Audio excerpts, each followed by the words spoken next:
Okay, good morning, everyone. Welcome back. Let's start with chapter 8. This is a slight change from the order of the syllabus because there was a slight mistake. Chapter 11 should be at the end of module 4, not at the end of module 3. So I apologize for that, but we'll teach it in this order. If I was to teach chapter 11 now, it wouldn't really make a lot of sense. Okay. So chapter 8 then is on bonding and molecular structures. This is where we start to use all of that electron filling, all of those quantum numbers, all of that understanding of an atom to try and, especially electrons, to try and rationalize some of the effects that we see with regards to bonding, the idea of connecting atoms together to make larger collections of atoms, which can be called molecules or compounds. And so we'll learn about how that bonding works out, and also how molecular structures arise, like why different molecules have different shapes. So we'll learn about chemical bond formation, covalent bonding and Lewis structures, atom formal charges in covalent molecules and ions, resonance, exceptions to the octet rule, molecular shapes, bond polarity and electronegativity, bond and molecular polarity, bond properties, and we might touch on DNA a little bit and how DNA comes together. So whenever we are talking about chemical bonding, there are a number of things that we should consider. We're thinking about what holds the atoms together in a molecule or an ionic compound. Like what is the glue that's sticking those atoms together? And why are atoms in molecules often distributed at strange angles? What causes this? Why aren't they just always at the same angles? Like, why isn't it just linear or 90 degrees? Or, what is it that causes those changes?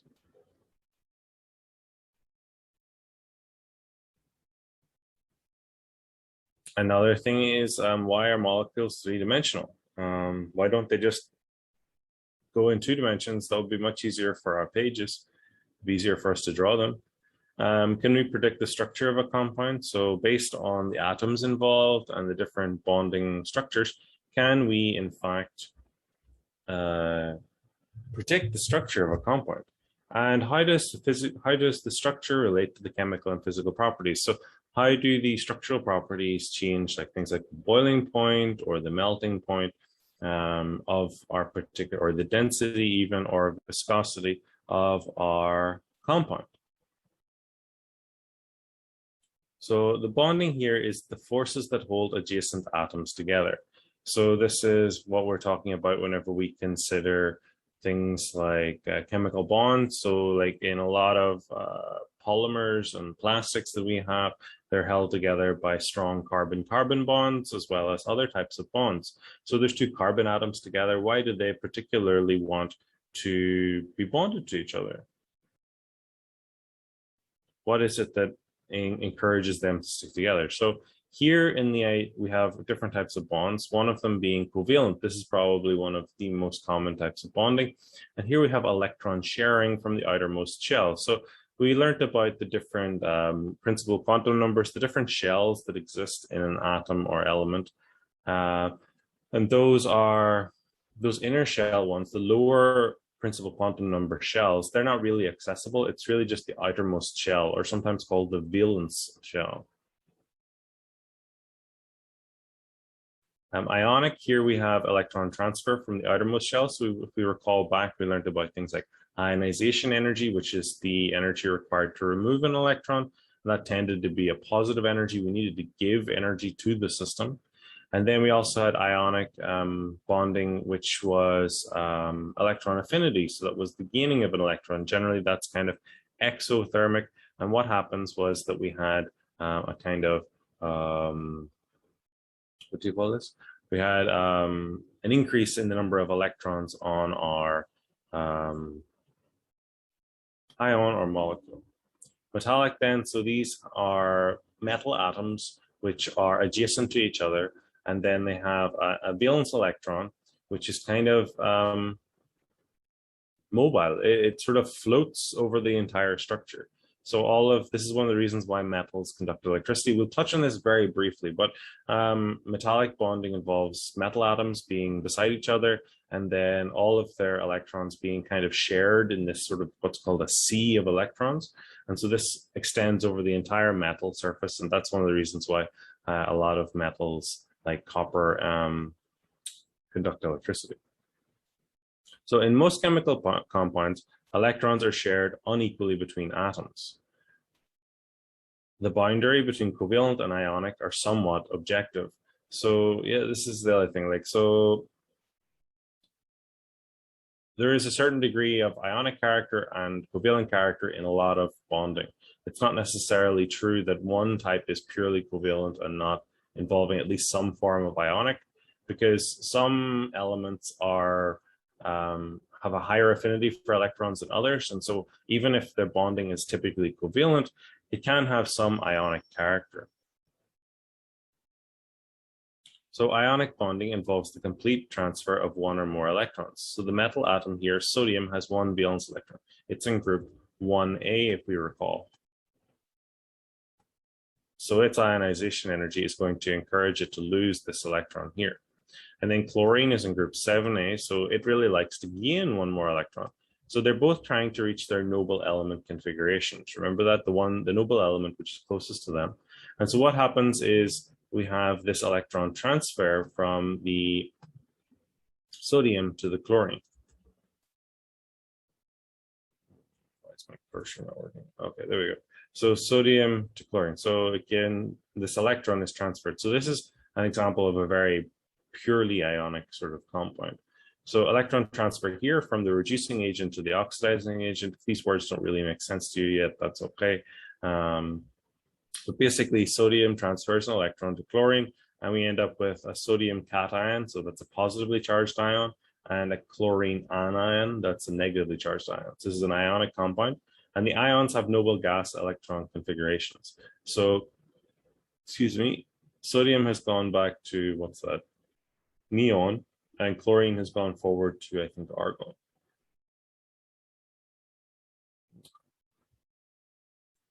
Covalent bonding then is somewhat different. We don't have complete transfer of the electrons. Generally, each atom contributes at least one electron, and they sort of share an electron. So, for example, in a carbon-carbon bond, one atom is shared, or each carbon atom contributes one electron at least. So the valence electron, outer shell electrons, that's where this electron comes from, because those in the inner shells, they're not really accessible. They're held too tightly, too close to the nucleus. Non-metal, generally they're non-metal to non-metal bonds, because whenever you involve a metal, metals tend to make the bonding more ionic. And so the presence of a metal in a formula is a signal that the compound is likely ionic. It's not guaranteed, but it is likely, because some metals prefer to form almost covalent-like bonding. The chemical bond is the force that holds two atoms together. You can think of it kind of like the glue holding the atoms together. And so the bonding occurs using valence electrons, and generally it's towards a system which has a complete valence of electrons. So generally they're bonding so that they can get access to more electrons, so that they can get closer to that noble element configuration. Electrons in an atom can be categorized as either valence or core electrons. And so atoms try to get 8 electrons in the valence, or, I mean, if they're in the first couple of rows. So they're trying here to complete their valence shell. They want to have like a full valence shell. And so that's why they're transferring electrons in the case of sodium, or they're sharing electrons in the case of covalent bonds. So Lewis symbols can help us to keep track of valence electrons and predict bonds. So the Lewis system is kind of like the simplest way of doing chemical bonding. So core and valence electrons. So for group A elements, valence electrons can easily be predicted from the periodic table. Core electrons are not involved in bonding. So what do we mean by these valence electrons? Well, generally they're the same as the group number. So lithium is in group 1A, so is sodium. So they have this one is kind of like the valence electron. So it's ns1, where n is the principal quantum number. Generally, whenever you see n in italics like this, it's the principal quantum number. Maybe not always, but most of the time. So for lithium, that would be 2s1. For sodium, it would be 3s1. Here we have beryllium and magnesium, and they are in group 2a, which means that they have 2 valence electrons. So they are ns2. Then group 3a is boron and aluminium. They have 3 valence electrons, but this time the electrons are going to be in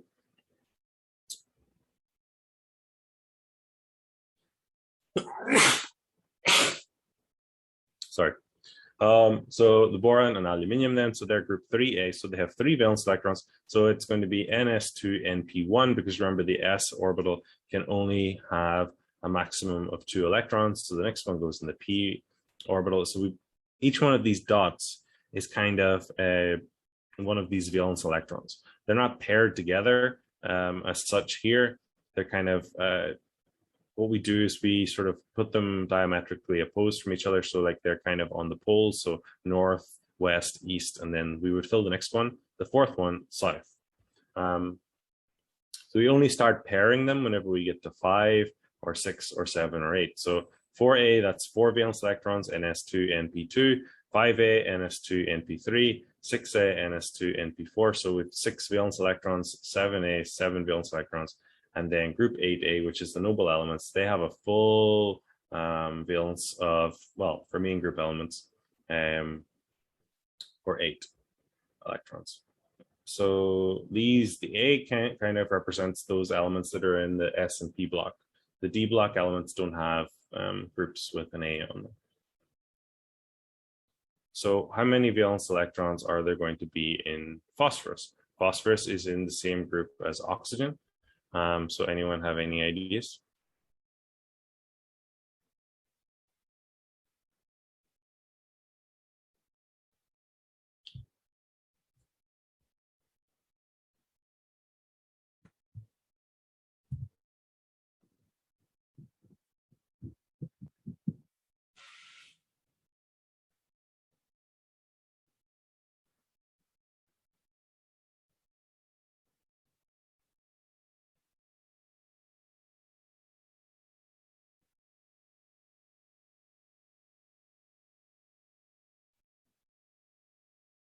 It's in the same group. Well, it's not the same group as oxygen, it's the same group as nitrogen. Right? Yeah, so the same group as nitrogen. Sorry. Sorry for that. So you're all right, 5. If it was really in the group, the same group as oxygen, it would be 6. My goodness, yeah, 5. There we go. Chlorine then. It's definitely in group 7. It's definitely in group 7. I promise this time. Sorry about that.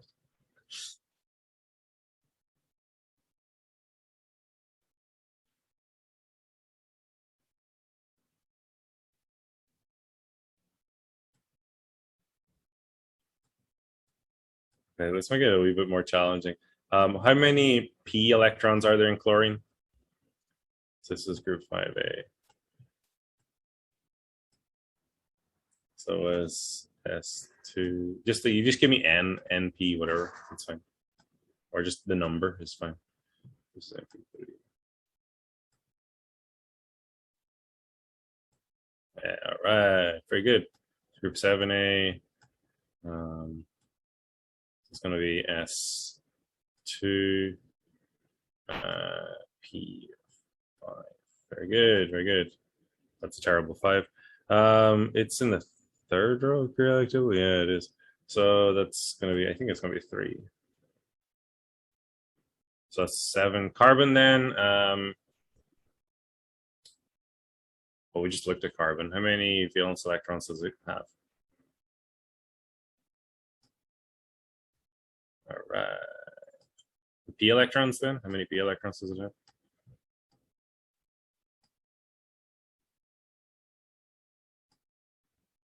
All right. Okay, so it's group 4, 2 p electrons. Very good. Nice work, everyone. Lewis symbols then. So what we look at is this is kind of like the Lewis theory of trying we're looking for what do you call this? So we're looking at the valence electrons. So these are the electrons from the shell of the highest n value. Remember, n is from our quantum numbers, so from our qn's. Then the octet rule. So we want to be finding a noble gas electron configuration is stable. So generally, the Lewis system only works for S and P block.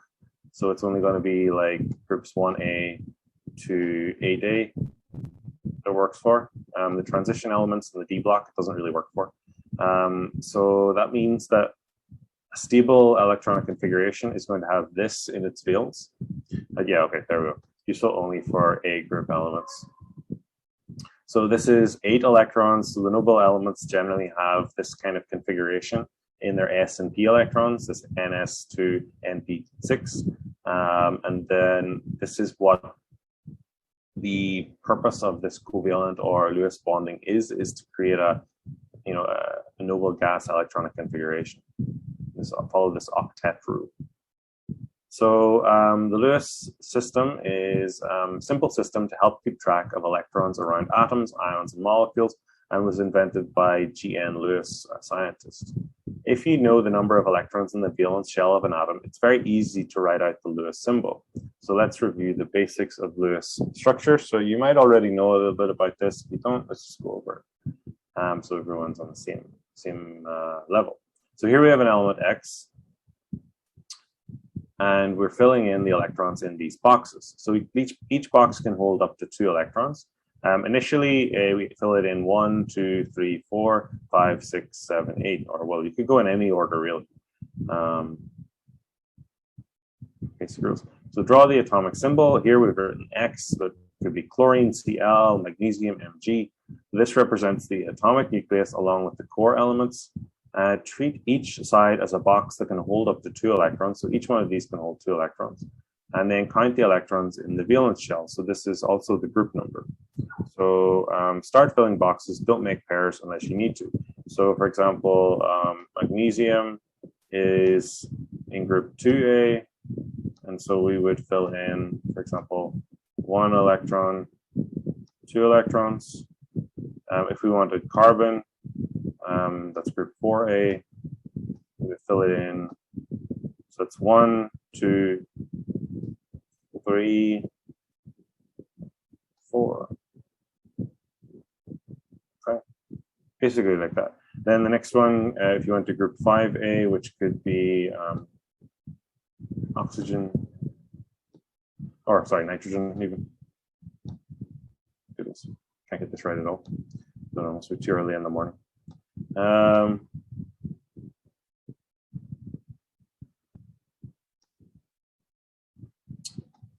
All right, we would have something like that. Great. So for individual Lewis symbols of atoms, the placement of the dot is arbitrary.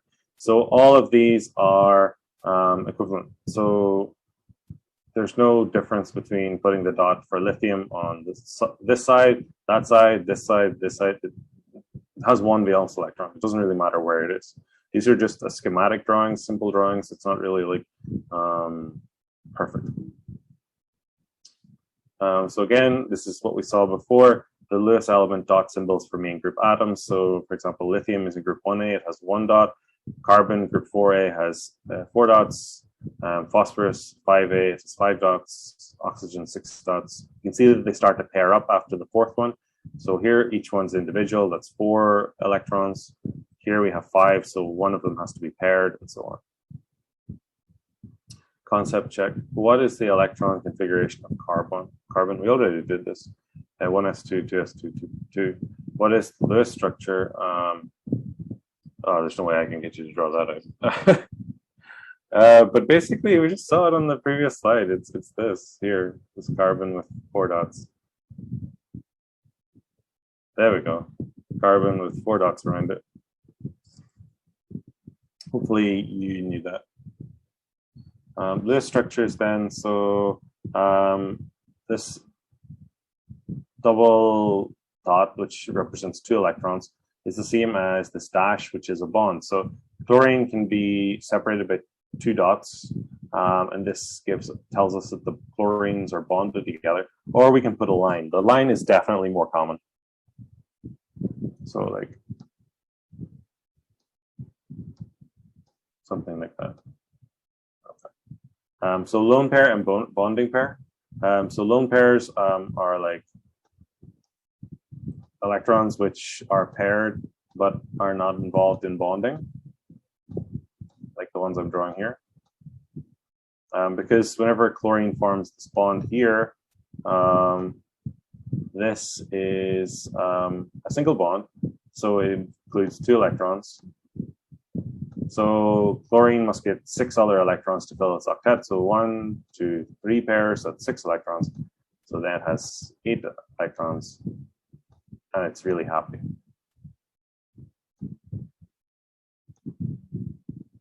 Octet rule, the duet rule for hydrogen, because hydrogen just needs 2 electrons because it's 1s, so it doesn't even have a p orbital there, so it can fill its orbitals just by getting to that. So examples: hydrogen and HF. So hydrogen here, you have 1 electron here, 1 electron on the other hydrogen. Then they form a bond, something like that. Now they both have access to 2 electrons. They both have a filled octet or duet, and so everybody's happy. Then with HF, so we have each hydrogen is in group 1, so it has 1 electron. Fluorine is in group 7A, so it has 7 electrons. So that means it would have 8 electrons in total for the whole system. So hydrogen, fluorine, bond them together. So what ends up happening is that hydrogen now has 2 electrons from this bond. So that means that there are 6 remaining, because we've taken away 2 from that 8 to give us 6 extra electrons. So they form lone pairs on the fluorine, because the hydrogen cannot accept lone pairs because it has 2 electrons already. So it's got a full duet. Now the fluorine has 8 electrons on it, so 2 from each of the lone pairs, so that's 6, plus 2 from the bond, so that's 8. So everybody's happy. And so that's kind of the structure of HF. So the electron pair bond between 2 atoms of an H2 molecule is represented by a pair of dots or a line. Those dots, the Octet rule. So H atom, H2 molecule, like that. So you can see here 2 dots. You can also have a line, which I just showed you. The representation of a molecule in this fashion is called Lewis electron dot structure, or just a Lewis structure in honor of the G.N. Lewis, who was the one who kind of popularized this system. I mean, it works pretty well for drawing out molecules in 2 dimensions. For the main group elements, those 1A to E to A.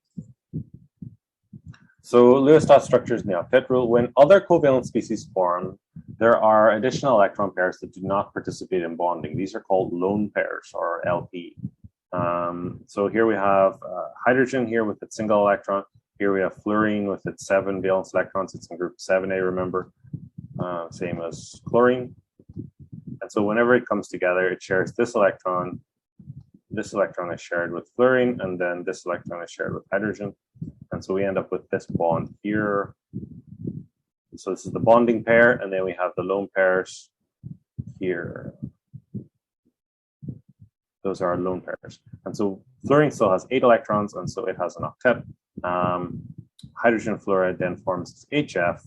We have a single bond between hydrogen and fluorine. Hydrogen has 2 electrons, and fluorine has 8. And everybody is really happy. Covalency, so the number of bonds an atom forms is known as the covalency. So how many electrons from other atoms are needed to form an octet? So for hydrogen, it has a valence of 1, and so it has a covalency of 1, so it needs to form 1 other bond to get its full octet, or duet, sorry. So that's with like HF. So whenever it formed a bond here, its covalency is 1 because it only needs 1 bond. This gave it 2 electrons, and it's really happy. Chlorine then, so it is in group 7A, it has a valence of 7, so it also has a covalency of 1 because it just needs to get 1 electron from another atom. Oxygen then has a valence of 6, and so it has a covalency of 2. It needs 2 extra electrons. So basically this covalency is equal to the valence minus, or 8 minus the valence. So oxygen's covalency is going to be equal to 8 minus its valence electrons, which are 6. So its covalency is going to be 2. So it needs to get 2 electrons. So for example, in water, which is I'll just draw it out linearly. H₂O, that's not actually the structure, but anyway, for illustration purposes. It forms 2 bonds with hydrogen in order to fill its octet. So it has 6 electrons, 2 lone pairs, plus 1 for each of these bonds. Hydrogen also contributes 1 to each of these bonds. So hydrogen has 2 electrons, and oxygen will have 8. So 2 from each of the bonding pairs. So 2 bonding pairs, 1 here and 1 here, and so that's 4, plus 2 lone pairs, another 4 gives 8. And so that's how hydrogen, or oxygen, sorry, would get its full valence. Nitrogen then has a valence of 5 and a covalency of 3. Carbon has a valence of 4 and a covalency of 4.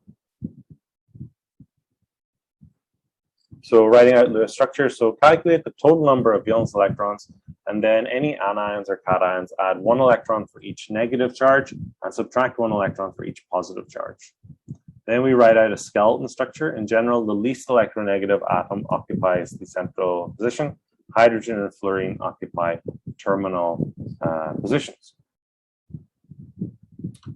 Place 1 pair of electrons between the bonded atoms.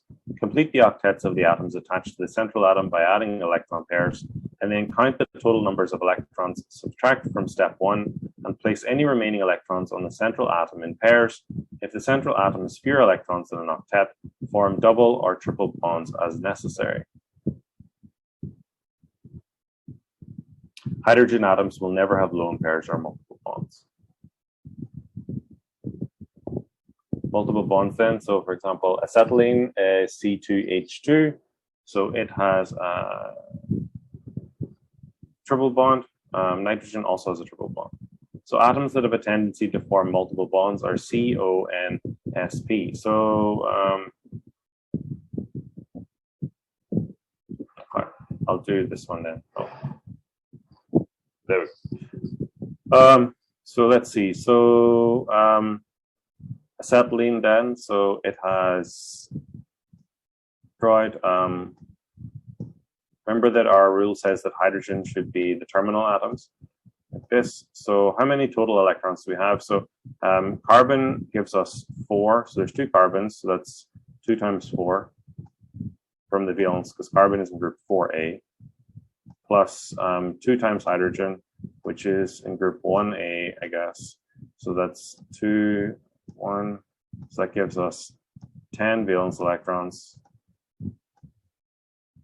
Okay, so we have to bond everything together at least once. So the carbons bond to each other. Hydrogens are terminal, remember, because they can only form 1 bond.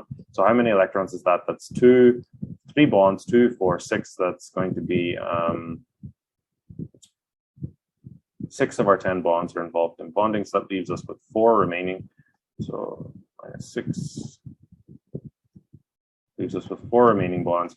Normally, we put those on the terminal atoms or the atoms which are attached to the central atoms. But hydrogen, remember, can only have 2 electrons. So it's already in the bonding, it's already got a full duet, and so it doesn't take any more electrons. So then we put the lone pairs here on the carbon and on the carbon. The problem is that this leaves the carbon with only 6 electrons. So 2, 4, 6, 2, 4, 6. And so what ends up happening is we share these electrons to form multiple bonds. Okay, so the real structure is going to be triple bond between carbon and carbon. And so we can justify this whenever we count the number of electrons that are on the carbon. So each hydrogen has 2 electrons from the bonding pair. Then this carbon has 2 electrons from this bond and 2 from each of these bonds. That gives us 8. because we have 4 bonding pairs, so that's 8 electrons. The same for this carbon, 1, 2, 3, 4 bonding pairs, which gives us 8 valence electrons. And so this structure then satisfies that octet rule. We can do the same thing for nitrogen. So nitrogen is in group 5. So there are 2 of those. So there's 2 nitrogens. So that's 2 times 5 gives us 10. There's only nitrogen involved. So nitrogen to nitrogen. So that's minus 2. So it gives us 8. So it gives us 1, 2, 3, 4, 5, 6, 7, 8. Again, so each one has a bonding pair and 2 lone pairs, so that's 6 electrons. So it's going to be better to share these electrons, these lone pairs, to form a triple bond, like so. So that what happens now is that each nitrogen has a full octet. So you can see here that it's got this nitrogen here on the left-hand side. It has 1 lone pair, so that's 2 electrons, plus 3 bonding pairs, that's 6 electrons. So 2 plus 6 is 8. And then the same on the other side. This nitrogen has 1 lone pair and 3 bonding pairs. So 2 plus 3 times 2 is 6 is 8 as well. So these have full octet valency. And so everybody's happy. Okay, so the concept check. So what is the Lewis symbol for NH3? So what's the Lewis structure there? So we decide on the central atom and check the central atom is generally the atom of lowest affinity for electrons, and it can never be hydrogen. So in case of NH3, which is ammonia, a nitrogen has to be in the center. Then we count the valence electrons. Nitrogen has 5, hydrogen has 1 each. So that gives us a total of 8 electrons, or 4 pairs of electrons. We then form a single bond between the central atom and each surrounding atom. So here we have 1, 2, 3 bonds to each of the hydrogens. And then the remaining electrons form lone pairs to complete the octet as needed. According to our original rules, we place those on the atoms attached to the central atom first. But in this case, of course, hydrogen has 2 electrons from the bonding pair, and so it doesn't want any more electrons. It doesn't accept them, and so that become a lone pair on the nitrogen, like that. So we have bond pairs and 1 lone pair. So that gives nitrogen a full valence. So it has 1, 2, 3 bond pairs. That's 6 electrons plus 2 electrons, 8 electrons, and so that is going to be the full octet, the full valence on nitrogen, and the full valence on hydrogen as well. And so this is a stable Lewis structure, and this actually represents pretty accurately the structure of ammonia. And note that ammonia, or N, has a share in 4 pairs, 8 electrons, while hydrogen shares 1 pair. Hydrogen has its duet, nitrogen has its octet. So we can do this with CH₂. So the central atom is carbon. The valence electrons are 16 electrons. So you count those up. So we have carbon is in group 4A, which means it has 4 electrons. So it gives us 4. Then oxygen is in group 6A, which means it has 6 valence electrons, but there are 2. So 6 times 2 gives us 12. So add those together, we get 16 electrons in the valence. That's where the 16 comes from. We then form bonds. So carbon is the least electron accepting. It's the most positive, the closest or the lowest sort of group number. So we have here carbon in the center and then oxygen on either side bonded to it. We use our initial electrons to form the single bonds to each one to join the structure together. And so that's 2 bond pairs so far. Then after that, we place the lone pairs on the outer atoms. So there's 2 bond pairs plus 1, 2, 3, 4, 5, 6 lone pairs. So 6 lone pairs plus 2 bonding pairs gives us 6 plus 2 is 8. times 2 is going to be 16 electrons. So that gives us 16 electrons. All right.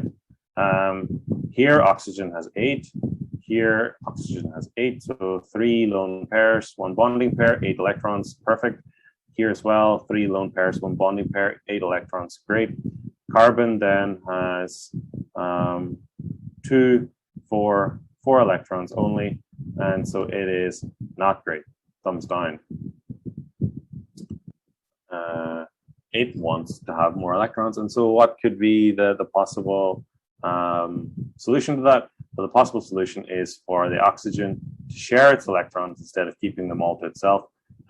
And then carbon will get a full octet if we have this structure more like this. I'm pretty sure on the next page it's going to have this structure, but I'll just draw it out here anyway.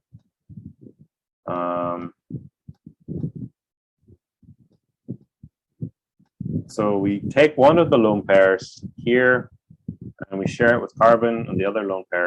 Like this is just arbitrary. It could be any of the lone pairs. It doesn't matter which one it is. And then so now we have 2 bond pairs here and 2 bond pairs here. So carbon has 4 bond pairs, which is 8 electrons. So that's great. Then oxygen has 2 bond pairs plus 2 lone pairs. So 2 bond pairs, 2 lone pairs. So that's 8 electrons, 8 electrons. And then here we have 2 bond pairs, 2 lone pairs, giving us 8 electrons. Everybody's really happy, and we can go about our day. So place the lone pairs in the outer atoms. So we did that. So that the carbon has an octet, we shall form double bonds between carbon and oxygen, which is what I did. So the lone pairs from the oxygen, they go over onto the in between the carbon and the oxygen to form what's called a double bond. Double because there are 2 of them. So the first black line is a single bond. This is a double bond. Adding a third would be a triple bond. And so the second bonding pair forms a double bond. All right. So formaldehyde, CH₂O. So here we have a new type of Lewis structure. We have formaldehyde. We have group 4A. We have 4 electrons from carbon. 1A. We have 2 of those. 2 hydrogens. So it's 2 times 1. And then oxygen is in group 6A. And so it has 6 valence electrons. So 4 plus 2 times 1 is 2. 4 plus 2 is 6, plus 6 is 12 valence electrons available. We then draw it out like this somehow. So we have carbon in the center, we have our hydrogens, and we have our oxygen. Carbon is the least electronegative, the lowest group number, except for hydrogen, which is always terminal. Remember, hydrogen is always terminal. That's one of our fundamental rules of Lewis structures. Carbon is the least electronegative, and hydrogen can only form 1 bond. So here we have the structure. The next thing to do is, of course, connect them all together with single bonds, and then see how many electrons that takes up. So those 3 bonds have 6 electrons. So we would have minus 6 electrons from the bonding pairs. Leaves us with 6 electrons. So we would put these first on oxygen, like so. And then we kind of, so hydrogen has 2 electrons, that's good. Hydrogen has 2 electrons, that's good. Oxygen has 8 electrons, that's good. Carbon has 6 electrons, that's bad.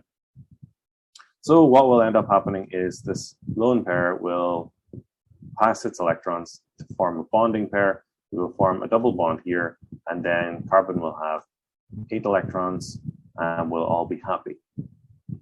So there we go. This is kind of the final structure with the lone pairs drawn on as well. Additional structures that I guess could work are these, where the carbon and the oxygen are all linearly bonded. So we have here 2, so it's 8 electrons here, 8 electrons here. That could work, but it's not the right answer.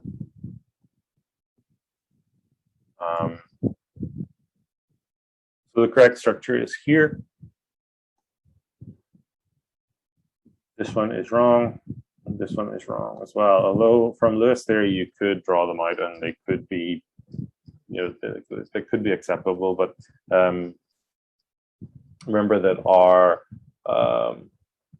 general rule of thumb is to put the least electronegative atom at the center and then have everything else bonded to it. So that's if we follow the Lewis rule accurately, and eventually we will have enough chemical intuition that we'll be able to know that a certain structure is unlikely to form just from experience. But generally, if we follow the Lewis structure, we put the least electronegative atom in the center, which is generally, although not always, going to be the one in the lowest group. So carbon here is in the lowest group, except for hydrogen. Hydrogen just don't. Hydrogen is always terminal. You never put hydrogen in the center unless it's a hydrogen only system. So oxygen is group 6. So carbon is group 4A. Oxygen is group 6A. Like that. So carbon is in the lower group number. So carbon goes in the center and oxygen goes on the outside. And so oxygen is bonded to the carbon. But yeah, nature likes symmetry. You'll see why the first structure is favored by formal charges later. I don't know what. That's weird. This is not the right structure. I don't know what they did there.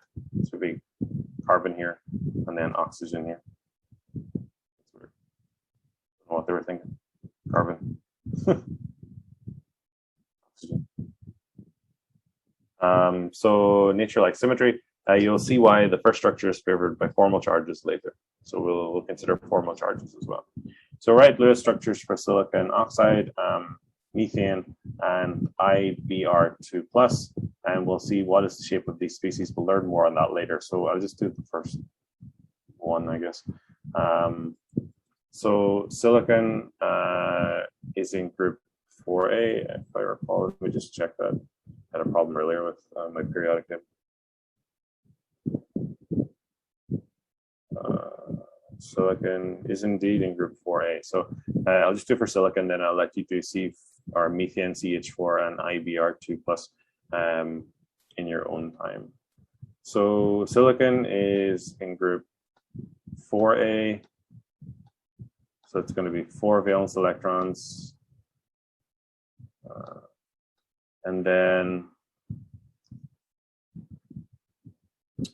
oxygen is in group 6A, but there are 2 of them. So 2 oxygens. So that will give us 12 electrons. So we have a total of 16 valence electrons.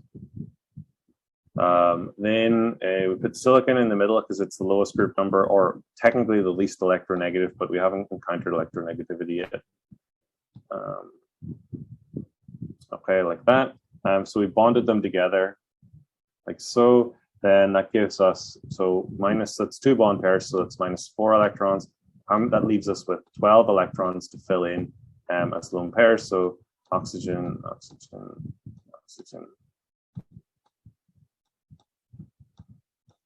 Okay, so oxygen now has 8 electrons, so it's really happy, and 8 electrons, really happy. 3 lone pairs, 1 bond pair, and then silicon has only 4 electrons. It's really sad.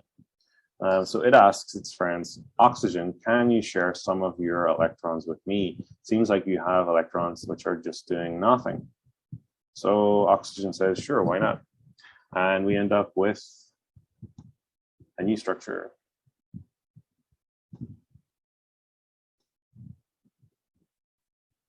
So yeah, let's draw it a different color. And we end up with double bonds, which means that silicon now has 8 electrons. Everyone has 8 electrons, and everyone's very happy. So then here we're going to have methane. We're going to have carbon as the central atom, and here in IBr2, we're going to have iodine as the central because iodine is the least electronegative here. So generally, we put the one which is either the lowest group number or the one that is lowest down the periodic table in the center, and then attach everything else to it. But don't forget about this positive charge here, which does what?